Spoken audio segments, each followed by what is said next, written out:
Today on Outside the Box Reviews, we are going to be looking at some of my favorite things from 2018. This list is going to include not just action figures and collectibles, but some other random stuff as well. So let's jump right into it and start off with prop replicas. First off, we're going to look at the Trick or Treat Studios Texas Chainsaw Massacre 2 Leatherface mask. I already had a different version of this mask from an independent artist, and I still really like that mask, but I think they did a really good job at Trick or Treat Studios making something a little closer to what was in the actual film than what I previously had. And especially for the price point, I think they did a phenomenal job on this guy. I did cut out the teeth that it had on it just because that's supposed to be Leatherface's teeth and not part of the mask, and I'd rather just have a straight up mask. Next up is one that was a little controversial. It is the Trick or Treat Studios 2018 Michael Myers mask. I know a lot of people were unhappy for multiple reasons with this, including shipping issues, size issues, and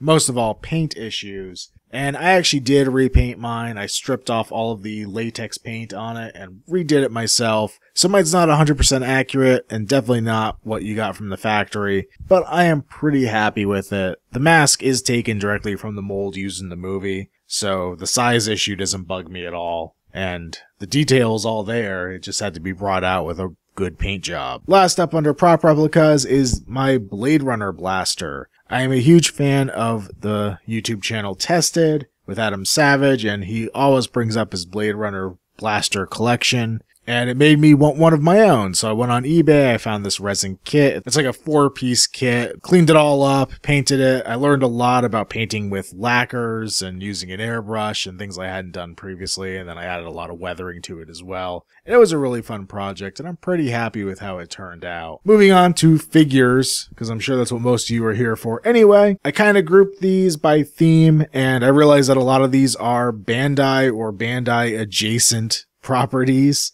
So first up is the Robot Spirits Akgai, or Akgui, I don't know how that's technically pronounced, but I'm a sucker for a cool water mobile suit. This thing came with some neat accessories that kind of show it in scale with humans, which I always think is a bonus with these things. And it's just a design I really enjoy and I'm glad to have on my shelf. Next up is the Robot Spirits Gun Tank, which I think is technically not really a 2018 release because it came out previously, but it was like super exclusive and hard to get. And they retweaked this one a little bit. It has some different gimmicks, I think, with a core fighter and breaking apart. But I really love this figure. It's really well detailed, really well engineered, and was the piece I needed to complete my white base display. Another Gundam figure, but not Robot Spirits. I got the Bandai 1/144th scale Gundam Ground Unit kit from 8th MS Team. 8th MS Team is my favorite Gundam series I've seen thus far. I've rewatched it a few times, and I love the kind of utilitarian style of the mobile suit in that.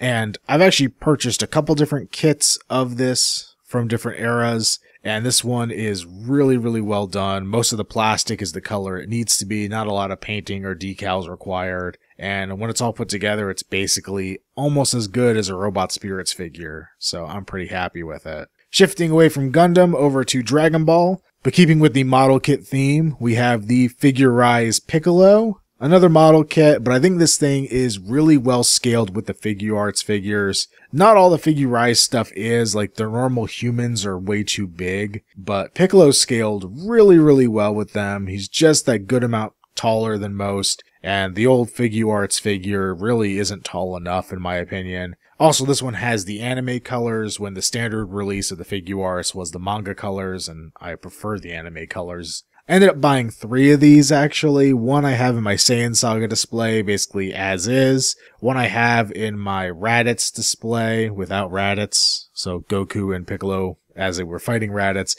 where I cut off his arm. And then I have a third one I still need to build up that I'm going to use for my Universal Survival Arc display. Next up is the Figuarts Majin Vegeta. Not really the most exciting figure of all time, but it's been one that I really wanted to get. I'm not even really sure why, but just one of those looks that I was really hoping Figuarts would make for quite a while, and when they finally did it, I was excited. It's a well-engineered figure, if not a bit basic. Next up is the Figuarts Boo figure. I was really impressed with the scale of this thing. He looks properly imposing against the other Z fighters. He had a decent amount of accessories, and he's decently posable considering how large and round he is. It does definitely make me really excited for the other Buu figures that they'll be doing, at least the one that they've shown that looks somewhat like it's going to get released this time. Plus, Majin Buu in this form was one of the first Dragon Ball figures I ever had as a kid, so it was nice to have a cool, highly articulated version of him now. Next up is the Figuarts Goku Black figure.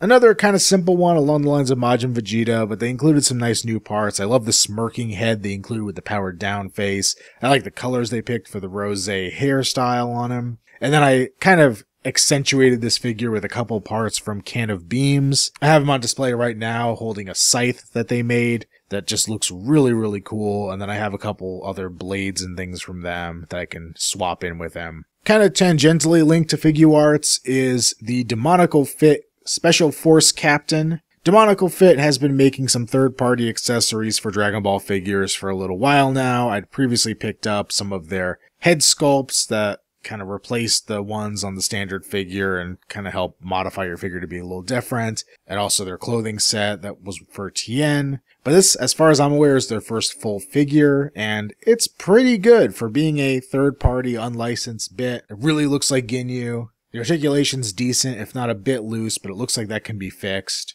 And I also picked up the standard Frieza grunt that they made off the same body mold. Since it looks like they're going to be doing the rest of the Ginyu Force, I kind of hope that trend continues, at least with characters like Jace and Birder, maybe giving us a Frieza grunt in that same scale. Especially the Jace body, I can assume they can make a lot of different Frieza troopers off of, and that would be really cool. Next up is the Soul of Chogokin Dragon Caesar figure, better known in the West as the Dragon Zord from Mighty Morphin Power Rangers. About a year or two ago, they did the Daizujin Megazord. That's all die-cast and super well-made. It's not all die-cast, but die-cast parts and plastic and highly articulated and high-end. It just looks fantastic, and this fits right into that mold of being equally awesome. It's been one of those figures that I just keep going back to over and over again to repose and display in different ways just because it's so versatile and cool. Keeping with the large metal dragon theme, next is the Monster Arts Mechagodzilla. I will admit, I actually kind of debated taking this off the list because I remembered that its accessory was kind of bland. It didn't really fit right. But it's just another one of those figures that I'd really been hoping for, along the same lines of Majin Vegeta. Just something I really wanted Tamashii Nations to put out, and they finally did. And it does a great job of kind of replacing the old Chogokin Terror of Mechagodzilla figure I've had for a while now. It's much better in scale with the rest of my Monster Arts and everything. And that definitely made me happy. And then kind of a late addition in here is the Monster Arts Gamera from Gamera vs. Iris. I honestly just got this figure about a day before recording this, and I really enjoy it. It comes with a decent amount of accessories. It's pretty posable considering it's a turtle, and overall I really, really like this piece. Moving away from Japanese stuff is the 3-0 Leatherface. I'm always excited to see mass-produced horror in a 1/6 scale, and I think they did a decent job of this for a mass-produced figure. I wish the chainsaw was the right color. I know some other people have been replacing the fat suit on it and replacing the head sculpt on it, but overall I'm fairly satisfied with this release, and I think it was a nice addition to bring Leatherface to everybody's shelves. And last but not least are the two big Michael Myers figures for the year. One from Mezco and their 1/12 scale line. This has the really cool cloth clothing. It comes with some decent accessories, including its pumpkin that lights up, and its tombstone, and a couple different butcher knives, bunch of hands, all that good stuff. Really cool, very posable figure. And then the NECA 2018 Michael Myers, even though I had to repaint mine to make it the way I wanted it, really well articulated figure, came with a lot of different stuff, and overall pretty cool. So I wanted to cover some albums that I really liked in 2018. But unfortunately, I found out that a lot of the stuff I thought was new in 2018 was actually stuff from 2017 or 2016 that I completely ignored. But two albums worth mentioning would be Dimmu Borgir's Aeonian, which is really, really cool. A really great comeback for the band. They haven't made an album in quite a while from what I remember. And it kind of combines their symphonic black metal sound, but they go some really interesting different places with it, and it was just an album I really enjoyed and had on repeat for probably about a good month earlier in the year when it came out. And next, probably one of the most stereotypical things I could put on a best of heavy metal in 2018 list would be Judas Priest's Firepower. I know it's nothing new, really. It's what the band did for years and years and years, and I just really like the throwback style of the album. I think it's fantastic. I think it sounds so much like their classic stuff, and I don't think that's a negative thing. I think that's very enjoyable, and hopefully I'm going to get to see them live in the next coming months. Speaking of live, I want to talk about a couple of live shows I saw that were fantastic. I saw Sabaton and Creator in Tampa early in 2018. Sabaton always puts on a great show, and Creator did as well. I finally got to see Ozzy Osbourne. I hadn't ever had a chance to see him live, either by himself or with Black Sabbath. So I got to see him at Welcome to Rockville. It was amazing and worth it, even if I had to suffer through Godsmack and Five Finger Death Punch to get there. And then last but certainly not least was Slayer on their farewell tour. I saw them in Orlando. They had Testament, Anthrax, Behemoth, and Lamb of God opening for them, so an amazing lineup. And both Ozzy and Slayer are coming back through Florida again in 2019, so I'm probably going to see them both again. Slayer's touring with Amon Amarth this time, which has me really excited. I believe I've mentioned on here a few times that I also do Robot Combat. I have a separate channel related to that, but I did want to mention a couple events. I went to some great events this year, but two that really stood out for me were Robot Battles at Dragon Con. This is held every year in conjunction with Dragon Con. There's a small robot event on Sunday morning and then a larger robot event on Monday morning. And especially the large robot event was so much fun. People brought the craziest contraptions. It's one of those things where people kind of don't take themselves too seriously for this event, and they build wacky, wonderful things that probably have no reason to ever even kind of work, but are just a lot of fun. I literally saw a robot that was a litter box with a cat on top of it, and that had a pooper scooper lifting arm on the front of it. It was amazing. And then more on the serious side of things, there was Spark Fun AVC out near Denver, Colorado. That event is perfectly placed to bring in people from all over the country and internationally. I went for the first time in 2017 and met some really cool people out there. And it was great to go back in 2018 and reconnect with them, meet new people, fight some robots, see some stuff blow up, and hear goats screaming all day long. And then last on this list, I wanted to talk about some movies, but then I realized that I didn't see a lot of movies this year that I was particularly enamored with. I can be completely stereotypical and say that I really enjoyed Avengers Infinity War. I also did really enjoy the new Halloween movie, even though it took me a little while to warm up to it. I think mostly it was because everybody was saying it was like the greatest sequel ever, and I think they overhyped it a bit, and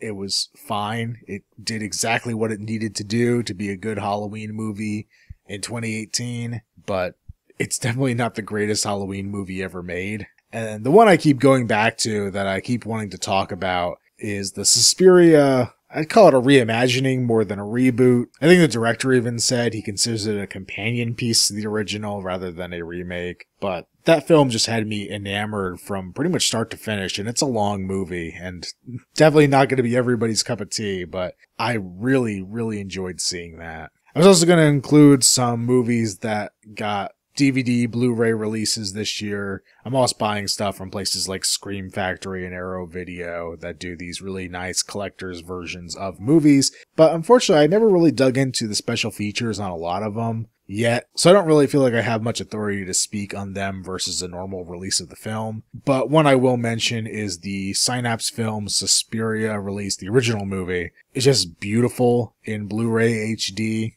After watching that film, I felt like the rest of the world was sepia tone for about the next 12 hours. So that's it for my 2018 favorites list. Let me know in the comments below what your favorite collectibles or events or whatever were from the year, and I will see you guys in 2019.